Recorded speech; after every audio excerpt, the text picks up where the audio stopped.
حیدرآباد کے علاقے ملکپیٹ میں ایک حیران کن اور تشویشناک واقعہ پیش آیا جس کی CCTV فوٹیج سوشل میڈیا پر تیزی سے وائرل ہو رہی ہے۔ یہ واقعہ 14 اپریل کی دیر رات پیش آیا، تاہم اس کا انکشاف کچھ تاخیر سے ہوا۔ ذرائع کے مطابق ملکپیٹ موسارام باغ کے گنگادھر اپارٹمنٹ میں ایک نامعلوم شخص برہنہ حالت میں گھومتا ہوا دیکھا گیا۔ وہ نہ صرف عمارت کے اطراف مشکوک انداز میں گشت کرتا رہا بلکہ مختلف فلیٹس کے دروازوں سے اندر جھانکنے کی بھی کوشش کر رہا تھا، جس سے رہائشیوں میں خوف و ہراس پھیل گیا۔ کچھ دیر بعد وہ موقع سے فرار ہونے میں کامیاب ہو گیا، تاحال یہ واضح نہیں ہو سکا کہ مذکورہ شخص اس حالت میں وہاں کیوں موجود تھا۔ ابتدائی قیاس آرائیاں یہ بھی ہے کہ وہ ذہنی طور پر متاثر ہو سکتا ہے یا کسی اور مقصد کے تحت وہاں آیا ہو۔ واقعے کے بعد مقامی افراد نے متعلقہ پولیس اسٹیشن میں شکایت درج کروائی اور پولیس نے معاملے کے تحقیقات شروع کر دی ہے۔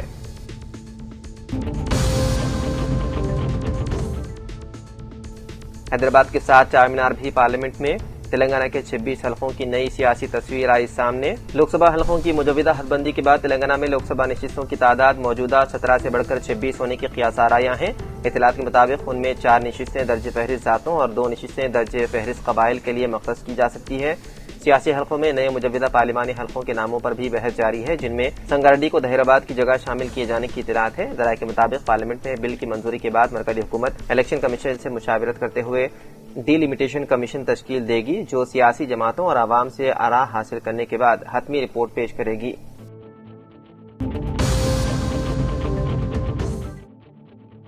تلنگانہ بھر میں سورج کی تپش نے شدت اختیار کر لی ہے، جہاں صبح 9 بجے سے ہی دھوپ کی شدت اس قدر بڑھ رہی ہے کہ عوام کا گھروں سے باہر نکلنا مشکل ہو گیا ہے۔ شدید گرمی کے ساتھ گرم ہوائیں بھی چلنے لگنے سے لوگ بے حال ہو رہے ہیں۔ اسی صورتحال کے پیش نظر حیدرآباد محکمہ موسمیات نے ایک اہم اعلامیہ جاری کرتے ہوئے کہا کہ گزشتہ 4 دنوں سے ریاست میں درجہ حرارت 43 ڈگری سیلسیس سے تجاوز کر رہا ہے۔ محکمے نے ریاست کے 33 اضلاع کے لیے اورنج الرٹ جاری کرتے ہوئے خبردار کیا ہے کہ آئندہ 5 دنوں تک گرمی کی شدت میں مزید اضافہ ہوگا۔ محکمہ موسمیات نے عوام کو خاص طور پر دوپہر کے اوقات میں غیر ضروری طور پر باہر نکلنے سے گریز کرنے اور احتیاطی تدابیر اختیار کرنے کی ہدایت دی۔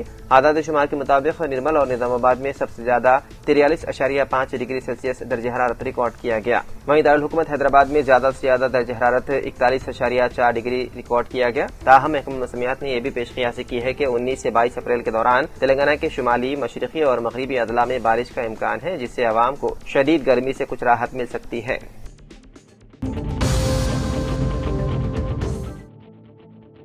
تلنگانہ کی سیاست میں ہلچل مچانے والے پارٹی انحراف کیس میں اہم پیش رفت سامنے آئی ہے، جہاں تلنگانہ ہائی کورٹ نے اسپیکر سمیت 9 ارکان اسمبلی کو کاؤنٹر داخل کرنے کی ہدایت جاری کی ہے۔ BRS سے کانگریس میں شامل ہونے والے 9 MLAs کے خلاف دائر عرضیوں پر جمعرات کو سماعت کرتے ہوئے عدالت نے اس معاملے کو سنجیدگی سے لیا۔ درخواست گزاروں نے اسپیکر کے اس فیصلے کو چیلنج کیا ہے، جس میں متعلقہ ارکان اسمبلی کو پارٹی تبدیل نہ کرنے والا قرار دیا گیا تھا۔ عدالت نے اپنے ریمارکس میں وعدہ کیا ہے کہ ابتدائی طور پر پیش کیے گئے دلائل کی روشنی میں معاملہ تفصیلی وضاحت کا متقاضی ہے، اس لیے تمام فریقین کو تحریری جواب داخل کرنا ضروری ہوگا۔ عدالت نے جن اراکین نے اسمبلی کو نوٹس جاری کیا ہے ان میں دانم ناگیندر، کریم سری ہری، پوچرام شرینواس ریڈی، RK بڑی Gandhi, B Krishna Mohan Reddy, K Yadaiah, Prakash Reddy, doctor Sanjay اور T وینکٹ راؤ شامل ہیں۔ ہائی کورٹ نے وعدے کیا ہے کہ تمام ارکان اپنے موقف کی وضاحت کرتے ہوئے کاؤنٹر حلف نامے داخل کریں، جبکہ اسپیکر کو بھی اپنے فیصلے کی قانونی بنیاد پیش کرنے کا حکم دیا گیا۔